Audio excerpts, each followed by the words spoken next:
Hi, I'm Bob Rubart with the Oracle Technology Network, and the symptoms indicate that this is another 2-minute tech tip. Today's tipster is David Mills. David is a senior principal instructor at Oracle University. Welcome, David. What's the topic of your tech tip? Today we're going to talk about installation of WebLogic Server in a production environment and the options that you might want to consider. Well, if you are ready, your 2 minutes starts now. Great. Well, a lot of people are concerned about how we're going to install WebLogic Server. We see tutorials all the time about doing it in a development environment, setting it up for a quick prototype. But what about a real production environment, and how should that be done? You've got a couple of options, and those options are going to be determined based upon what your concerns are. How many machines are there? How many WebLogic Server instances are going to be involved? So something for you to consider.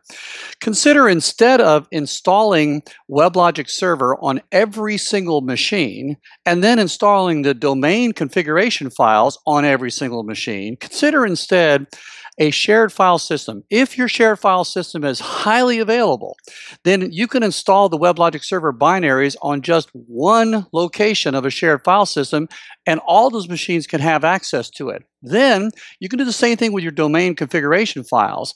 One location on a highly available shared file system, so all those servers can access that same location. And look at the advantages. Now, when you need to do an update to the binaries, or you need to do an update to the configurations of the domain, you just have to do it in one place. Now, there's some trade-offs.